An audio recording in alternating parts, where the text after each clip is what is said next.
Hello everyone. Welcome back. हम लोग अभी चैप्टर नंबर 8 ग्रेविटेशन इसके एग्जाम्पल्स के क्वेश्चन सॉल्व कर रहे थे लास्ट लेक्चर में।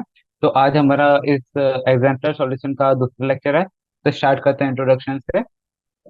Hello again, my name is Vaibhav Tiwari. I am from triple IT Sri City and currently I am pursuing my BTech and I am in my second year and my branch is computer science. तो चलिए start करते हैं आज का lecture. Last lecture में क्या था, हम लोग ने जो है ग्रेविटेशन के एग्जाम्पल के सॉल्व स्टार्ट किए थे। तो इसमें हमने क्या किया था, एमसीक्यू 1 और एमसीक्यू 2 फिनिश कर लिया था। फिर इसके बाद जो वेरी शॉर्ट आंसर थे वो भी हम लोग ने फिनिश कर ही दिया था लगभग लगभग। ओके, तो हम लोगों ने क्या किया था, वेरी शॉर्ट नहीं किया था, सिर्फ और सिर्फ यहाँ तक ही किया था। कहाँ तक, यहाँ तक, एमसीक्यू 2। तो आज हमको स्टार्ट करना है वेरी शॉर्ट आंसर। और ट्राई ट्राई करते हैं कि काफी सारा क्वेश्चन जो है इस चैप्टर का फिनिश हो जाए। तो चलिए स्टार्ट करते हैं। So very short answer 17। तो पहला क्वेश्चन है वेरी शॉर्ट था। Molecules in air in the atmosphere are attracted by gravitational force of the earth. Explain why all of them do not fall into the earth just like an apple falling from a tree. Okay. So molecules in air in the atmosphere are attracted by gravitational force of earth. ठीक है। ये जो बोल रहा है कि जो molecules of air होते हैं वो भी अट्रैक्टेड होते हैं ग्रेविटेशनल फोर्स से। तो वो जो एप्पल जैसे पेड़ से गिरता है और जमीन पे गिर जाता है, वैसे ये मॉलिक्यूल्स एयर से क्यों नहीं गिरते? तो इसका जो सॉल्यूशन है, एक सेकेंड, शायद ये हम लोग क्वेश्चन लास्ट लेक्चर में कर चुका था। ओके, हम लोग ने जो है लास्ट लेक्चर में क्वेश्चन नंबर 23 तक के कर लिया था। तो आज हम लोग स्टार्ट करेंगे क्वेश्चन नंबर 24 से। ओके, तो 24 question. An astronaut inside a small spaceship orbiting around the earth can not detect gravity if the space station orbiting around the earth has a large size, can he hope to detect gravity? ये बोला है कि जो छोटी spaceship है इसके अंदर जो एस्ट्रोनॉट है उसको क्या होता है, ग्रेविटी फील नहीं होती है। बट अगर से हम स्पेस स्टेशन अगर से बड़ा कर दे, बहुत ही बड़ा, अर्थ के आजू बाजू, तो कैन ही डिटेक्ट ग्रेविटी? ये इसका आपने को आंसर देना है। Okay, so the value of acceleration due to gravity suppose to be constant where in this sphere. ठीक है। तो क्या जो जो अपना एस्ट्रोनॉट है इसलिए उसको ग्रेविटी फील ही नहीं होती है। बट अर्थ स्पेस स्टेशन का जो साइज है वो बहुत ही बड़ा हो जाए तो इसके अंदर जो है वेरिएशन आ जाएगा इन व्हाट, ग्रेविटी। क्यों? ये तो डिस्टेंस पे डिपेंड करता है ग्रेविटेशनल फोर्स। तो इसके जो ग्रेविटेशनल फोर्स है इसमें वेरिएशन आ जाएगा। ठीक है। और अगर इसमें वेरिएशन आ गया तो उसको ग्रेविटी फील होगी। तो इसका क्वेश्चन नंबर 24 का आंसर आएगा yes, it will feel the gravity. Okay, तो question number 25। The gravitational force between a hollow spherical cell of radius r and uniform density and a point mass is f। ठीक है। तो बोल रहा है कि एक कोई पॉइंट मास है और एक स्पेरिकल सेल है ऑफ रेडियस आर, और इसकी जो डेंसिटी है वो यूनिफॉर्म है। ठीक है। तो ये हो रहा है show the nature of F versus r graph. Force between them is F, और जो आर है इनके बीच का डिस्टेंस, तो उसका अपने को ग्राफ बनाना है। ओके, तो चलिए अपने को यहाँ पे कुछ बातों का ध्यान रखना होगा। तो अपना जो मास होता है वो क्या होता है, rho into volume, rho into volume. ठीक है। वॉल्यूम क्या होगा, 4/3 पाई आर क्यूब। और ग्रेविटेशनल फोर्स क्या होता है, Gm m/r²। ठीक है। तो एफ अगर से जीरो होगा कब, F is equal to zero for r is greater than zero and less than r. ठीक है। तो यहाँ पर जो इसके इनसाइड होगा, यहाँ पर क्या होगा अपना, जीरो होगा फोर्स ऑफ अट्रैक्शन। तो ग्राफ अपना कहाँ से स्टार्ट होगा, उसकी रेडियस से। इससे अपने को पता चल गया। ठीक है, हम लोग यहाँ से कैलकुलेट करें। ठीक है, यहाँ तक कि अपना जो फोर्स था वो जीरो रहेगा। फिर यहाँ से क्या होएगा, जो अपना ग्राफ है वो आर जो है जैसे जैसे इंक्रीज कर रहा है वैसे वैसे एक्सपोनेंशियली डिक्रीज करेगा। क्यों? क्योंकि 1/r² होता है ना फोर्स। दैट्स वाई ये आ जाएगा ग्राफ एक्सपोनेंशियल डिक्रीजिंग। कहाँ से? आर के बाद से। ठीक है, ये समझ में आता है? क्योंकि अपने क्वेश्चन नंबर 25 भी सॉल्व। चलते 26 है। Out of the aphelion and perihelion where is the speed of earth more and why? ठीक है, तो पहले अपने को समझना पड़ेगा एपिहेलियन क्या होता है और पेरिहेलियन क्या होता है। तो एक अपने ये बनाया। तो एपिहेलियन क्या होता है? Aphelion is the location which is, मतलब जब सन से जो अपनी दूर बहुत ही दूर होती है, ग्रेटेस्ट डिस्टेंस फ्रॉम सन इस एपेलियन पोजीशन, मतलब जब अर्थ जो होती है सबसे दूर होती है तब एपेलियन होता है। और जो पेरिहेलियन होता है, पेरिहेलियन कब होता है? जब जो अर्थ और सन के बीच का डिस्टेंस लोवेस्ट होता है। ठीक है, lowest distance from sun. Okay, ये अपने को समझ में आता है। तो ये बोल रहा है कि where is the speed of earth more. तो अपने को ये बताना है कि स्पीड कहाँ पे ज्यादा होगी। तो अपने को पता है कि जो केपलर्स लॉ के अकॉर्डिंग, सेकंड लॉ के अकॉर्डिंग क्या होता है? The real velocity is always constant. तो वेलोसिटी क्या, सॉरी, तो क्या हो जाएगा? R cross v is equal to r cross v होगा। क्यों? क्योंकि दोनों जो वेलोसिटी वो कांस्टेंट होगी। तो आर वेक्टर क्या हो जाएगा इसका? ये हो जाएगा एपिहेलियन का, हो जाएगा पेरिहेलियन का। ठीक है, आर वेक्टर, तो ये आ जाएगी वेलोसिटी की डायरेक्शन। ठीक है, तो डायरेक्शन ये हो जाएगा अपना r vector multiply by speed. तो ये हो जाएगा आर पी वी पी और आर ए वी ए। ये अपने को पता है। ठीक है, तो अब इसको ट्रांसफर करेंगे क्योंकि ये तो कांस्टेंट ही है, कोई दिक्कत नहीं है। तो ये हो जाएगा R of A upon R of P is equal to V of P upon V of A. तो अपने को पता है आर ऑफ ए जो है वो ज्यादा है और आर ऑफ पी कम है। तो सिमिलरली वी ऑफ पी क्या होगा? ज्यादा होगा और वी ऑफ ए कम होगा। तो we concluded that V of P is greater than V of A. ठीक है, तो ये हो गया अपना क्वेश्चन नंबर 26 का सॉल्यूशन। आप चलते हैं क्वेश्चन नंबर 27 पे। What is the angle between the equatorial plane and the orbital plane? ये पूछ रहा है कि ये अपनी जो अर्थ है, ठीक है, what is the angle between equatorial plane and the orbital plane of polar satellite? Polar satellite क्या होती है? पोल्स के अराउंड घूमती है। कहाँ पर? नॉर्थ पोल और साउथ पोल। ये हो गया उसका प्लेन ऑफ पोलर सैटेलाइट। और जियो सैटेलाइट क्या घूमती है? ऐसे। ठीक है, इस डायरेक्शन में हो गया जियो सैटेलाइट। ठीक है, तो जैसे कि आपको डायग्राम में दिख रहा है, angle between equatorial plane and orbital plane is 90 degree. तो इसकी ऑर्बिटल किधर होती है? ऐसे घूमती है अपने यहाँ। ठीक है, तो ये बोल रहा है कि जो अपनी इक्वेटोरियल प्लेन जो है ऑफ पोलर सैटेलाइट क्या होगा? 90 डिग्री होगा। इन दोनों के बीच में 90 डिग्री होगा क्योंकि ये ऐसे है और ये जो है ऐसे घूम रहा है। तो इसके बीच में क्या हो जाएगा? 90। और जियो सैटेलाइट क्या हो जाएगा? जियो सैटेलाइट ऐसे घूम रहा है और अर्थ ऐसे घूम रही है। तो इसके बीच में एंगल क्या हो जाएगा? 0 डिग्री। और इसके बीच में 90 डिग्री। तो सीधे सीधे लिख लेते हैं, पोलर सैटेलाइट के साथ क्या होगा? 90 डिग्री। और जियो सैटेलाइट के साथ 0 degree. Two successive moon when sun pass through the zenith point। zenith point मतलब मेरिडियन।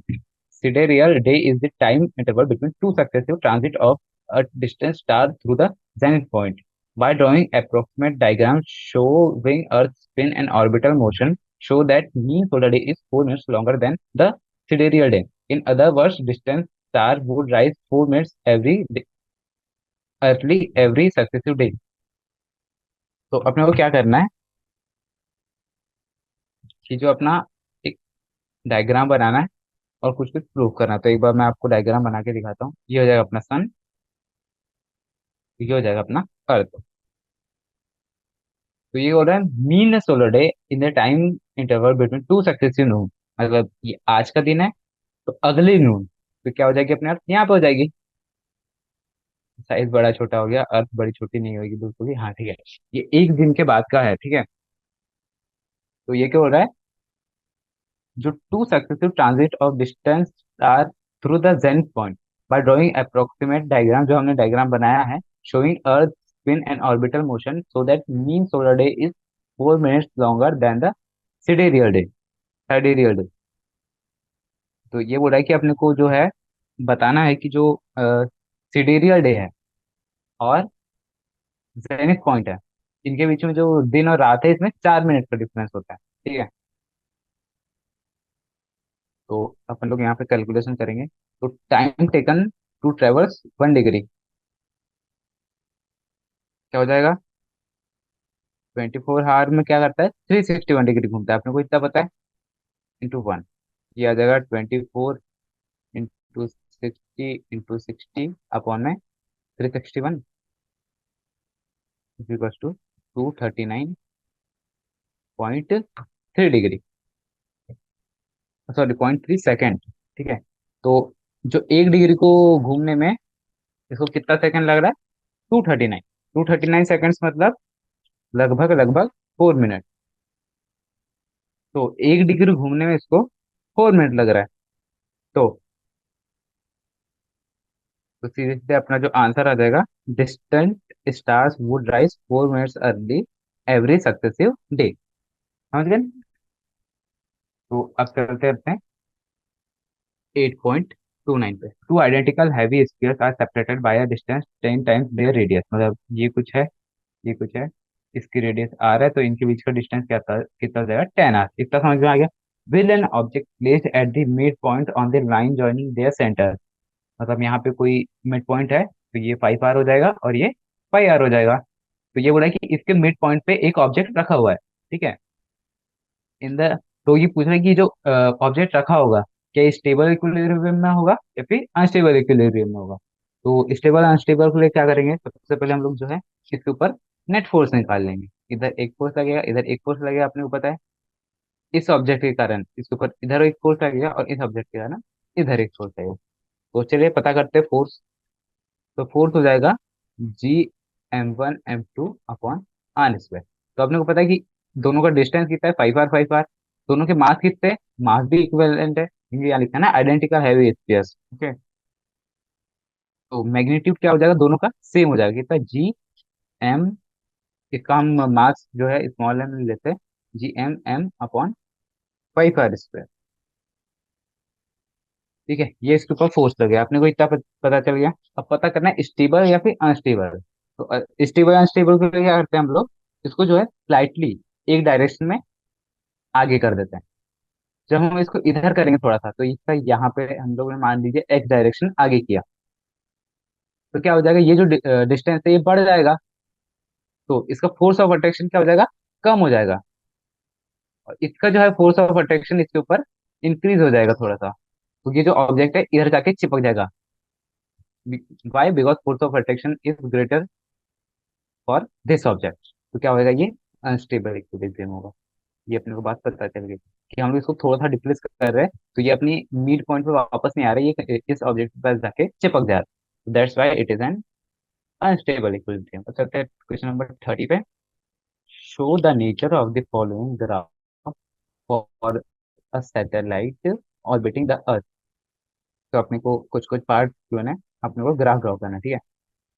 किसका, kinetic energy versus orbital radius, okay. तो कुछ कंसीडर कर लेते हैं, मास ऑफ अर्थ क्या ले लेते हैं, एम ले लेते हैं। मास सैटेलाइट, सैटेलाइट की बात की है ना, तो एम एस ले लेते हैं, mass of, sorry small m ले लेते हैं, चलो, क्योंकि उसका मास काफी कम होगा।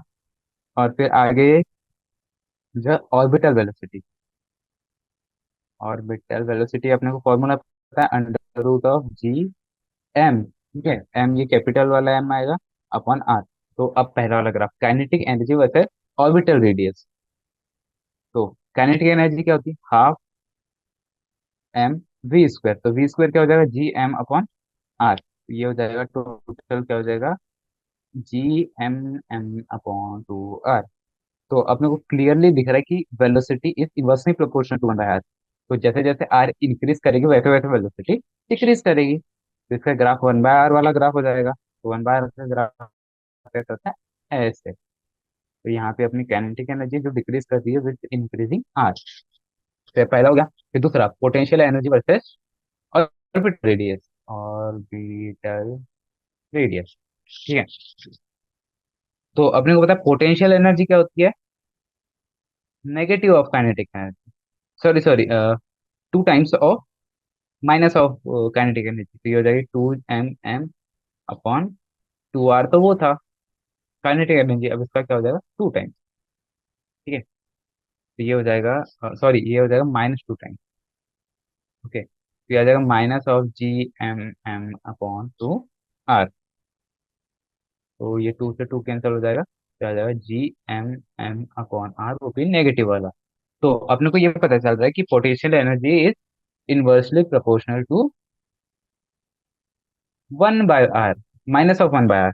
तो इसका ग्राफ कैसे होगा, तो आपको बेसिक ग्राफ तो पता होना चाहिए, जैसे 1/r का हो गया, -1/r का हो गया। तो इसका ग्राफ कैसे हो जाएगा, ये हो जाएगा अपना माइनस ऑफ, ऐसे, ठीक है। ये आ जाएगा पोटेंशियल एनर्जी इधर, और ये हो जाएगा आर इधर। ये हो गया अपना ग्राफ। अब चलते हैं नेक्स्ट वाले पे, टोटल एनर्जी और आर का। तो आपने को पता है जो टोटल एनर्जी होती है, it is equal to negative of kinetic energy, ठीक है। तो काइनेटिक एनर्जी क्या थी, G m m upon 2r, दिया जाएगा माइनस। तो अब टोटल एनर्जी का ग्राफ क्या हो जाएगा, सेम जैसे हमारा पोटेंशियल एनर्जी का था। क्यों, क्योंकि ये भी total energy is also inversely proportional to delta, ठीक है। तो इसका भी ग्राफ सेम पोटेंशियल एनर्जी जैसा हो जाएगा, ये, ठीक है। तो हो जाएगा आर, और इधर हो जाएगा टोटल एनर्जी। अब चलते 8.31 पे। shown are several curves explain the reason which one amongst them can be possible trajectories traced by projectile neglect air friction। तो ये बोल रहा है कि ये जो अर्थ है, इसके आजू बाजू मतलब बहुत सारे जो पाथ ट्रेजेक्ट्री जो है ड्रॉ किए हुए हैं। तो बोल रहे हैं कि which one amongst can be traced by projectile, मतलब प्रोजेक्टाइल का जो है रियल जो डायग्राम है वो कैसे कौन सा वाला होगा। तो अपने को ये देखना है, ओके। तो ये 6 डायग्राम है, ठीक है, इन प्रोजेक्टाइल, ओके। सो प्रोजेक्टाइल में क्या होता है, प्रोजेक्टाइल में क्या होता है, कोई ऑब्जेक्ट अर्थ के ऊपर से ऐसे जाता है, ऐसे वापस आ जाता है, ठीक है। तो ऐसा क्यों होता है, क्योंकि जो ये जो ऑब्जेक्ट है, इसके ऊपर क्या लगा है, gravitational force of earth, gravitational force of earth, ठीक है। तो इंस्टेड ऑफ पैराबोलिक, ये क्या होगा, कोनिक सेक्शन, मतलब एलिप्स, ये कुछ ऐसे होगा, ठीक है, ऐसे। और जिसका सेंटर क्या होगा अपना, सेंटर। तो ये जो अपने को बात है, ये याद रखने की अर्थ है, हम अर्थ के ऊपर की बात करें, जो भी ऑब्जेक्ट हम फेंकेंगे उसका पाथ कैसा होगा, इस टाइप का इलिप्टिकल होगा, जिसका सेंटर क्या होगा, सेंटर ऑफ अर्थ। तो ये जो अपने को बात है, ये सिर्फ और सिर्फ इस सी वाले पोर्शन में दिख रही है। तो सी वाला जो हम लोग मार्क कर दें, तो आंसर नंबर सी। अब चलते 8.32 पे। 8.32 क्या है, an object of mass m is raised from the surface of the earth to a height equal to the radius of the earth, that is time taken from distance r to 2r from the center of the earth, what is the gain in its potential energy। ये बोल रहा है कि कोई object है m मास का, ठीक है, हमने इसको अर्थ से उठाया ऊपर, equal to the radius of the earth, मतलब ये रेडियस ऑफ द अर्थ ये है, तो इसको हमने इतना ऊपर उठा दिया कि ये जो डिस्टेंस है ये भी आर हो जाए, ठीक है। तो what is the gain in its potential energy, तो ये पोटेंशियल एनर्जी में कितना चेंज आएगा। तो सीधे सीधे हमको पता है पोटेंशियल एनर्जी क्या होती है, -G m m upon r। ये कहाँ पर होती है, सरफेस ऑफ द अर्थ।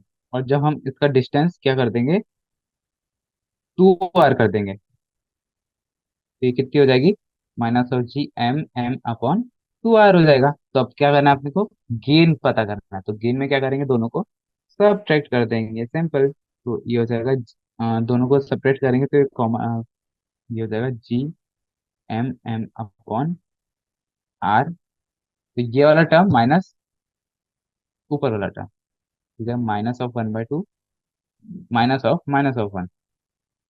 क्या गेन मतलब क्या होगा, इनी सॉरी फाइनल माइनस इनिशियल। ये अपना फाइनल है और ये इनिशियल है, तो ये माइनस माइनस प्लस हो जाएगा, तो इसका आ जाएगा Gmm/2r।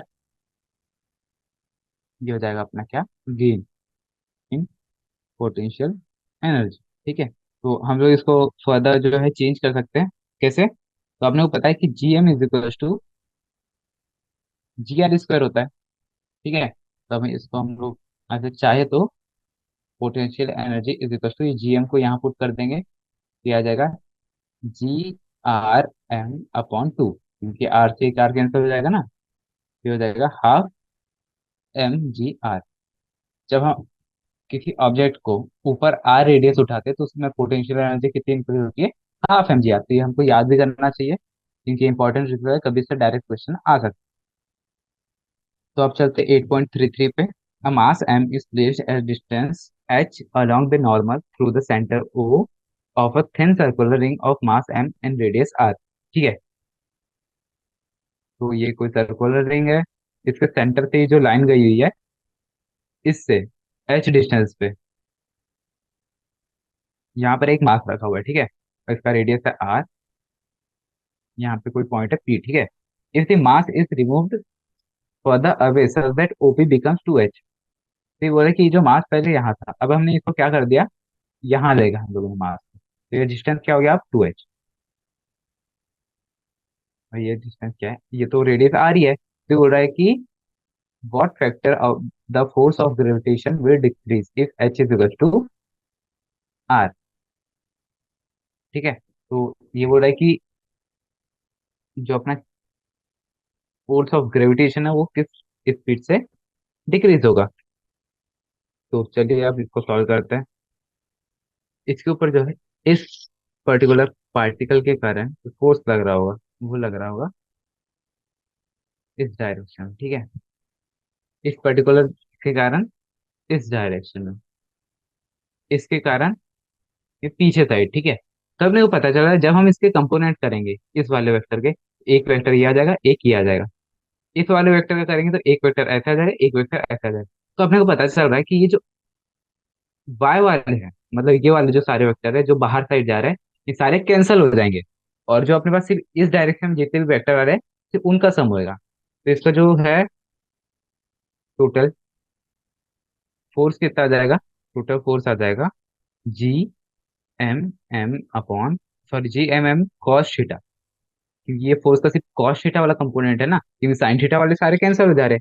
अपॉन में क्या आ जाएगा, ये वाली डिस्टेंस कौन सी, ये वाली, तो ये क्या हो जाएगी, h² + r² का रूट² प्लस r² का रूट का स्क्वायर। ठीक है, 3/2 आ जाएगा इन शॉर्ट सॉल्व करने पे, क्योंकि ये आ जाएगा कॉस थीटा। ओके, तो ये अपना आ गया क्या, h डिस्टेंस पे इसके ऊपर फोर्स।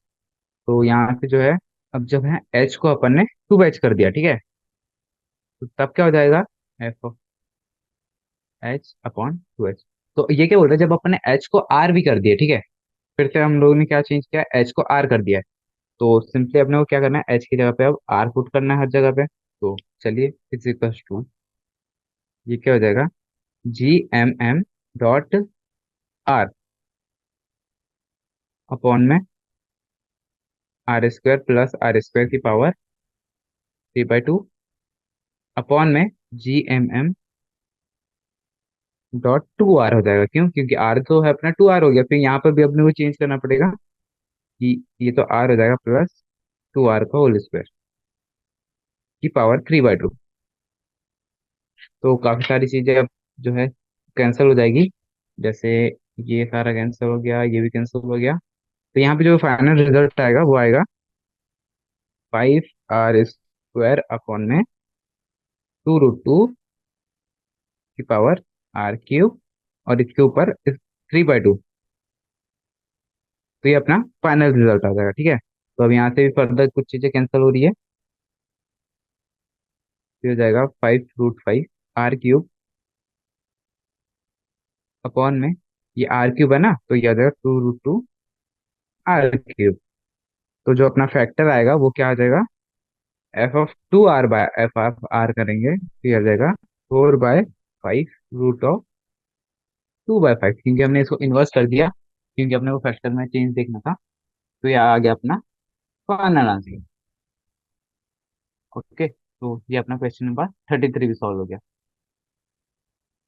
अब चलते क्वेश्चन नंबर 34 पे। अब हम यहाँ पे जो शॉर्ट आंसर भी फिनिश कर दिया, अब हम चलते हैं लॉन्ग आंसर पे। तो लॉन्ग आंसर स्टार्ट करते हैं, जिसमें 4 क्वेश्चन है, सॉरी 5 क्वेश्चन है, 34, 35, 36, 37 और 30। तो चलिए स्टार्ट करते हैं। Question number 34। A star like a sun has several bodies moving around it at different distances. ठीक है, कोई स्टार है रैंडम, उसके अराउंड जो है बहुत सारी चीजें मूव कर रही है, जैसे हमारे सन के अराउंड करती है। Consider that all of them are moving in circular orbit. Let r be the distance of the body from the center of the star, and let its linear velocity v, angular velocity omega, kinetic energy k, gravitational potential energy u, and total energy E, and angular momentum L. As the radius of the orbit increases, determine which of the six above quantities increases and which one decreases। अच्छा अच्छा था। तो ये काफी easy question है। ये बोल रहा है कि कोई एक स्टार है, उसके बाहर एक सर्कुलर ऑर्बिट में कोई ऑब्जेक्ट घूम रहा है, जैसे अपनी अर्थ जो है सन के अराउंड घूम रही है। तो इसने बोला है कि ये जो जो क्वांटिटीज है, क्या क्वांटिटीज दिया है ना, linear velocity, angular velocity, kinetic energy, potential energy, नहीं नहीं, हाँ gravitational potential energy, total energy and angular momentum. तो इसमें से कौन सी क्वांटिटी इंक्रीज करेगी और कौन सी क्वांटिटी डिक्रीज करेगी जब आर जो है अपना इंक्रीज करेगा। ठीक है, तो अपने को इस पे कमेंट करना है। तो सबसे पहले स्टार्ट करते हैं ऑर्बिटल वेलोसिटी, ये जो वेलोसिटी है ये वाली। ठीक है, तो अपने को पता है कि ऑर्बिटल वेलोसिटी, तो एक एक करके चलिए सारे पार्ट सॉल्व करते हैं। ऑर्बिटल वेलोसिटी क्या होती है? ऑर्बिटल वेलोसिटी का अपने को फॉर्मूला पता है, अंडर रूट ऑफ। तो अभी तक आपको फॉर्मूला सारे लर्न हो जाने चाहिए, और फिर नहीं है तो फिर काफी प्रॉब्लम होगी आपको, क्योंकि सारे देखिए इस चैप्टर में सारे मतलब लगभग कॉमन सेंस प्लस फॉर्मूले से सारे क्वेश्चन सॉल्व हो जा रहे हैं, ज्यादा कुछ कैलकुलेशन है नहीं। तो पहला जो है ऑर्बिटल वेलोसिटी। तो अपने को पता है कि ऑर्बिटल वेलोसिटी जो है इनवर्सली प्रोपोर्शनल टू 1/√r है। तो जैसे जैसे आर इंक्रीज करेगा वैसे वैसे वेलोसिटी डिक्रीज करेगी। तो अपना पहला वाला क्या आ गया? Orbital velocity decreases when r increases. ठीक है, ये पहला पार्ट हो गया। अब दूसरा पार्ट क्या बोल रहा है? Angular velocity. एंगुलर वेलोसिटी क्या होती है अपनी? एंगुलर वेलोसिटी होती है 2 पाई बाय टी। और बाय केप्लर्स थर्ड लॉ अपने को पता है कि टाइम पीरियड का square is proportional to r cube. तो यहाँ से सीधे सीधे पता चल रहा है अपने को कि जो अपना ओमेगा है वो तो इनवर्सली प्रोपोर्शनल टू टू है टी है, और जो टी है वो प्रोपोर्शनल टू r क्यूब है। तो ये जो हो जाएगा omega inversely proportional to 1/r cube, √r cube. ठीक है, ये अपना यहाँ से जो है रिजल्ट है। तो अब यहाँ से हमको क्लियरली दिख रहा है जैसे जैसे आर इंक्रीज करेगा वैसे वैसे एंगुलर वेलोसिटी डिक्रीज करेगी। तो चलिए लिख देते हैं, r increases, angular velocity decreases. ठीक है, ओके। सो अब चलते हैं काइनेटिक एनर्जी में।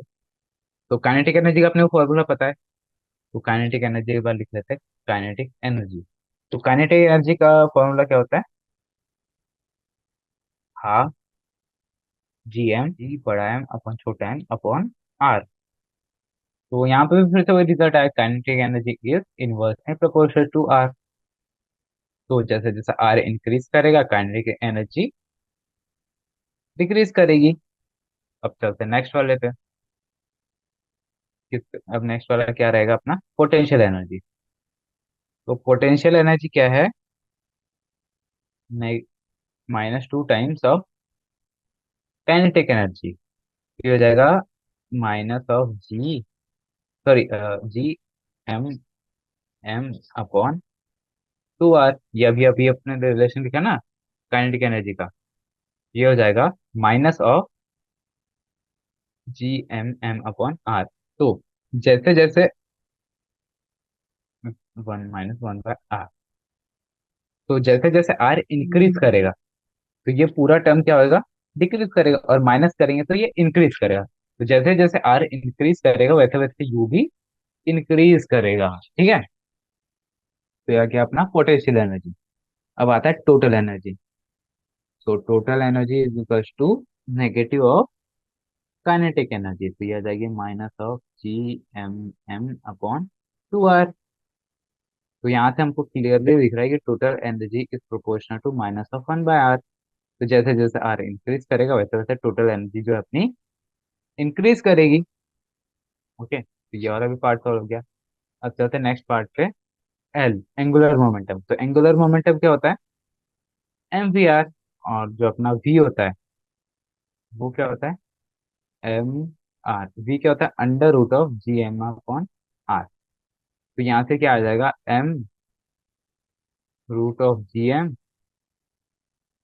gm√of r। ठीक है, ये रूट आर से ये आर कैंसिल हो गया। तो जैसे जैसे अपना जो है एल अपना प्रोपोर्शनल टू ये आ गया आर। ठीक है। तो जैसे जैसे आर इंक्रीज करेगा वैसे वैसे एल इंक्रीज करेगा, मतलब एंगुलर मोमेंटम इंक्रीज करेगा। तो अपना क्वेश्चन नंबर जो है 34 ये यहाँ पर सॉल्व हो गया। काफी इजी था, पर वही था, आपको सारे फॉर्मूले लर्न रहना चाहिए। अब चलते 8.35 पे, 35 question. 6 point masses of mass m each are at the vertices of a regular hexagon। अब जो नेक्स्ट क्वेश्चन है ये बोल रहा है ये कोई हेक्सागन है, तो इसके जो 6 कॉर्नर है यहाँ पे 6 पॉइंट मास है। ठीक है। ओके, तो calculate the force on any of the masses, मतलब ये छेव के कारण जो ग्रेविटेशनल फोर्स लग रहा है किसी एक पर अपने को इस पे फोर्स निकालना है। जैसे इसका फोर्स इधर लग रहा होगा, इसका फोर्स इधर लग रहा होगा, इसका फोर्स इधर लग रहा होगा, इसका इधर, इसका इधर। इन सब का जो रिजल्टेंट आएगा अपने को वो निकालना है। ओके, तो अपने को पता है कि जो पूरा एंगल है ये कितना होता है, 120 डिग्री। ओके, तो अपने को जो है इसकी बेसिक बेसिक प्रॉपर्टी पता रहनी चाहिए। तो ये वाला एंगल कितना हो जाता है अपना 30 डिग्री, ये वाला एंगल 60 डिग्री, फिर ये वाला एंगल वापस से 30 डिग्री। तो ये कितना गया 36, 90 प्लस 30, 120। ठीक है, ये अपने को एंगल पता चल गए कि ये भी 30 होता है, ये भी 30 होता है, और ये भी 30 होता है, ये भी 30 होता है। ओके, तो यहाँ पर जो है ग्रेविटेशनल फोर्स किधर लगेगा, अंदर की साइड लगेगा। F1 इधर लगेगा, F2 इधर लगेगा, F3 और इधर लगेगा F4। 3, 4, 5 ऑब्जेक्ट्स के साथ। तो चलिए अब रिजल्टेंट कैलकुलेट करते हैं। तो अब अपने को नेक्स्ट टास्क क्या रहेगा कि इनके बीच के डिस्टेंसेस निकाल लेंगे। जैसे जैसे डिस्टेंस आई वैसे हमारे पास जो है पूरा का पूरा फोर्स का मैग्नीट्यूड तो आ ही जाएगा। तो सबसे पहले ये वाले डिस्टेंस निकालते हैं। तो ये अपना 120 डिग्री है, ये 30 डिग्री है, तो ये 60 डिग्री हो जाएगा। ठीक है, तो हम लोग इसको नाम कर देते हैं, ये हो जाएगा A B C D E, और ये हो जाएगा F। तो चलिए सबसे पहले AC। AC दोस्तों क्या हो जाएगा, AC हो जाएगा ये वाला। ठीक है, अपने को ये चाहिए, फिर उसके बाद AD ये चाहिए रहेगा, फिर AE चाहिए, फिर AF जो है अपने पास वो तो है ही। तो चलिए आप डिस्टेंस कैलकुलेट करते हैं। तो यहाँ पे ट्रिग्नोमेट्री जो है इसका पूरा पूरा पूरा यूज आएगी। Don'ts okay. सो यहाँ पे हम लोग एक बार फिर से डायग्राम बना लेते हैं। तो अपना जो AE था मतलब क्या, तो हम लोग फिर से एक बार चेक कर लेते हैं। तो ये हम लोगों ने क्या किया, अभी अभी सारे जो फोर्सेस है वो कैलकुलेट कर दिए on A due to B C D E and F। तो ठीक है, तो ये अपने जो फोर्स आ गए वो आ गए GM² upon I², GM² upon 3I का होल स्क्वायर, GM/4I² और GM/3I²। और ये जो सारे फोर्सेस है ये किसके ऊपर किसके डायरेक्शन में, इस डायरेक्शन में अलोंग AD। ठीक है। ओके, तो अब चलिए जो अपना टोटल फोर्स क्या हो जाएगा, सबका समेशन। तो सबका समेशन करेंगे तो क्या हो जाएगा, m² / I², 1 + 1/√3 +1/4। तो ये आ जाएगा 5/4 +1/√, g m² / I²। ठीक है, ये आ गया अपना फोर्स ऑन एन ऑब्जेक्ट। तो चलते हैं अब नेक्स्ट वाले क्वेश्चन पे चलते हैं। 8.36।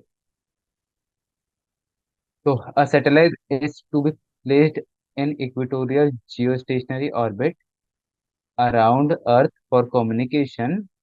तो ये बोल रहा है कि जो अपनी एक सैटेलाइट है उसको अर्थ के अराउंड रखनी है। तो ये बोल रहा है calculate the height of the such satellite. तो उस जो सैटेलाइट को हम लोग ऊपर जो भेजने वाले उसकी हाइट अर्थ से कितने ऊपर रहनी चाहिए। तो ये इजी क्वेश्चन हमारे लिए। तो इसको सॉल्व करते हैं। जो अपना एंगुलर मोमेंटम है, जो जो जियो सैटेलाइट है अपने को पता है ये ऐसे ऐसे घूमती है। कहाँ,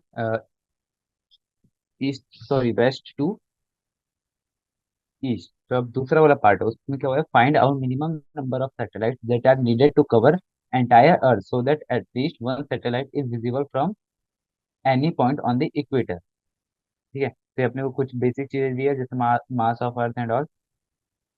तो चले देखते हैं इस क्वेश्चन का आंसर।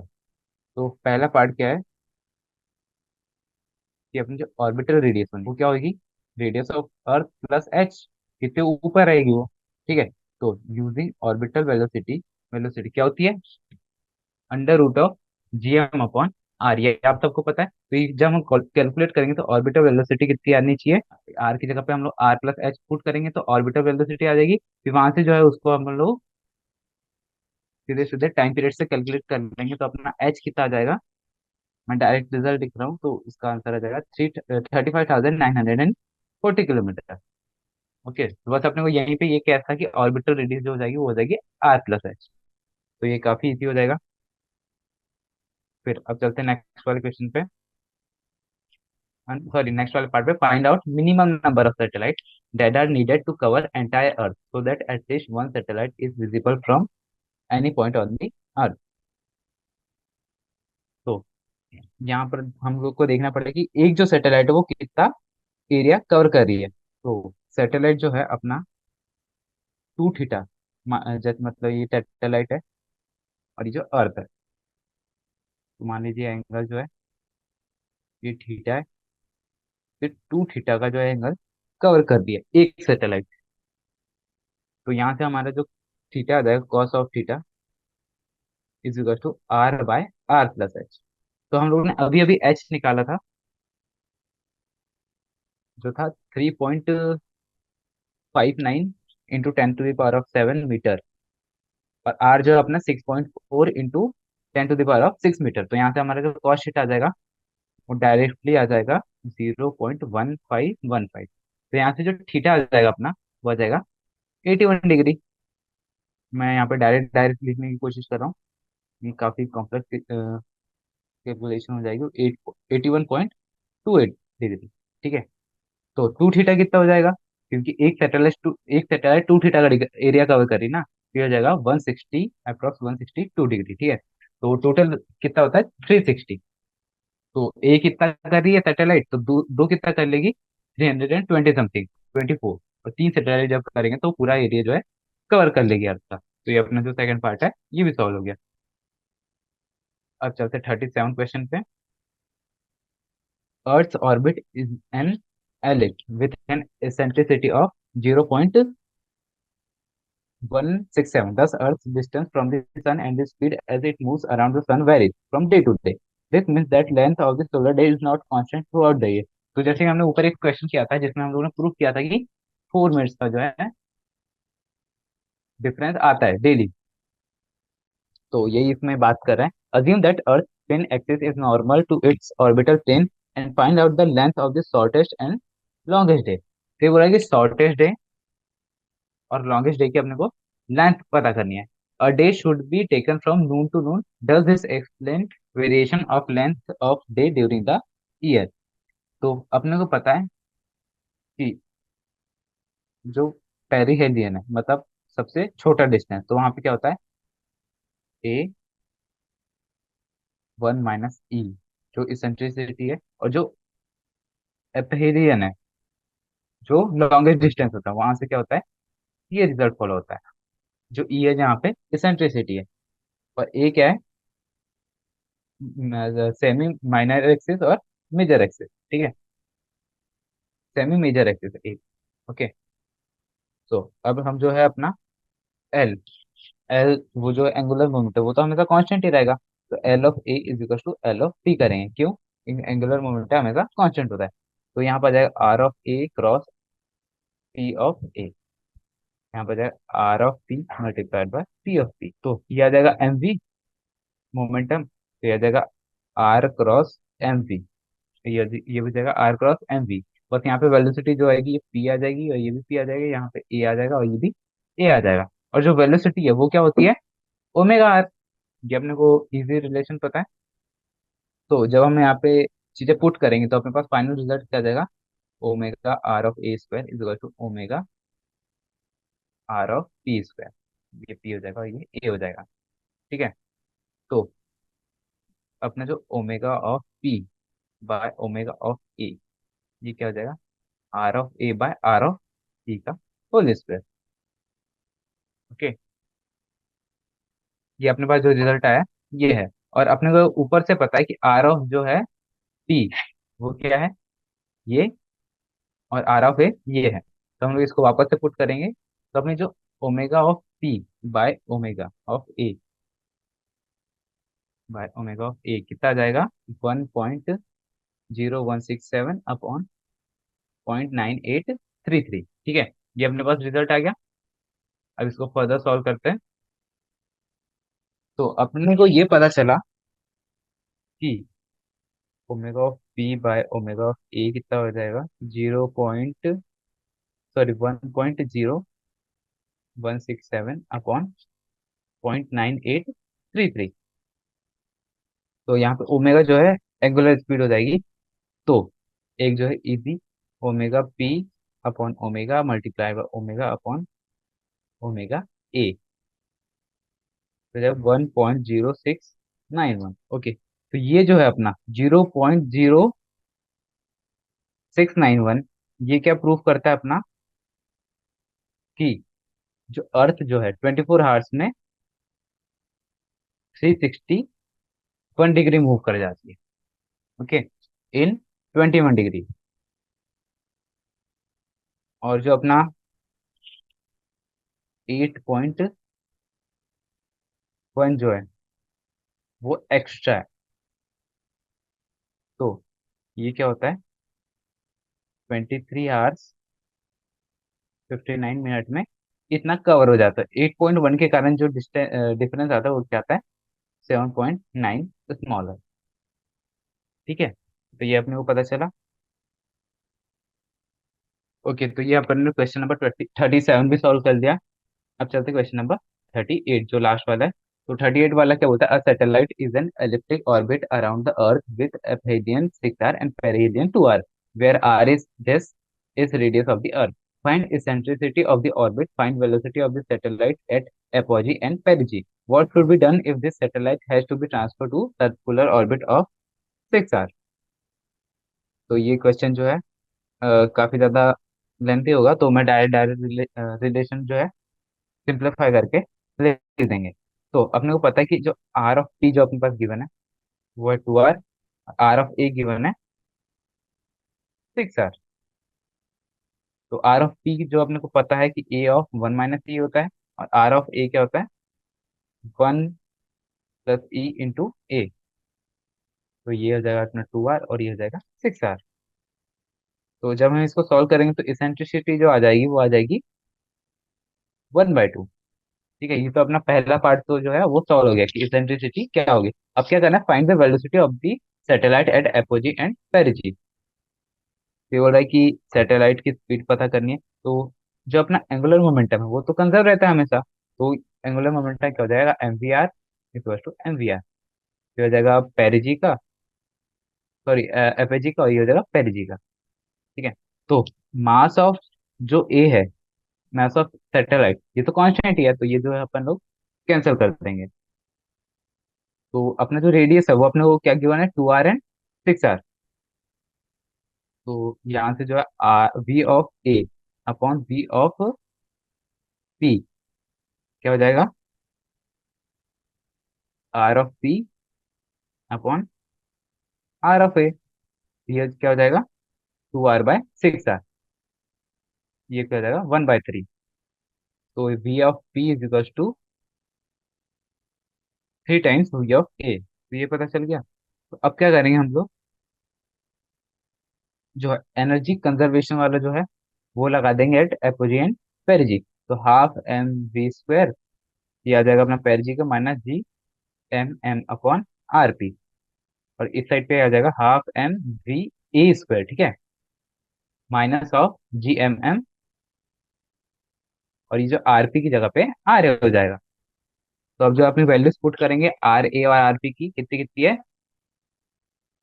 6r और 2r, और जो अपना वीपी और वी है इन दोनों में भी रिलेशन है। तो इसको जब हम लोग फर्दर सॉल्व करेंगे एंड में, तो जो अपना वी पी जो है वो आ जाएगा 6.85 km/s। और जो अपना वी आ जाएगा वो आ जाएगा इसका बाय 3, मतलब 2.28 km/s। ठीक है, तो ये जो अपनी वेलोसिटी निकालनी थी ये भी आ गई। अब क्या बोल रहा है कि what should be done if the satellite has to be transfer to circular orbit of radius 6r। ठीक है, तो ये बोल रहा है कि रेडियस को जो है 6r करनी है, तो क्या करना पड़ेगा। तो अपने को पता है सीधे सीधे कि जो अपना वेलोसिटी है vc, उसका क्या फॉर्मूला होता है, √of gm/r। तो r को क्या करना है अपने को, 6r करना है। तो g कांस्टेंट है, m की वैल्यू गिवन है, तो यहाँ से जो अपनी vc आ जाएगी वो आ जाएगी 3.23 km/s। तो to transfer the circular orbit at apogee to be, velocity is given by v0 - va। तो अपने को जो वेलोसिटी है वो कितनी इंक्रीज करनी पड़ेगी, 3.23 माइनस ऑफ 2.28। तो अपने को कितने वेलोसिटी बढ़ानी पड़ेगी उस सैटेलाइट की, 0.95 km/s। तो बच्चों यहाँ पे जो हमारा चैप्टर नंबर 8 जो ग्रेविटेशन है उसके एग्जाम्पल्स के सारे क्वेश्चंस फिनिश होते हैं। हम लोग ने काफी सारे क्वेश्चंस इसमें जो है सॉल्व किए हैं। तो thank you everyone for joining us. यहाँ पे हम लोग आज का लेक्चर फिनिश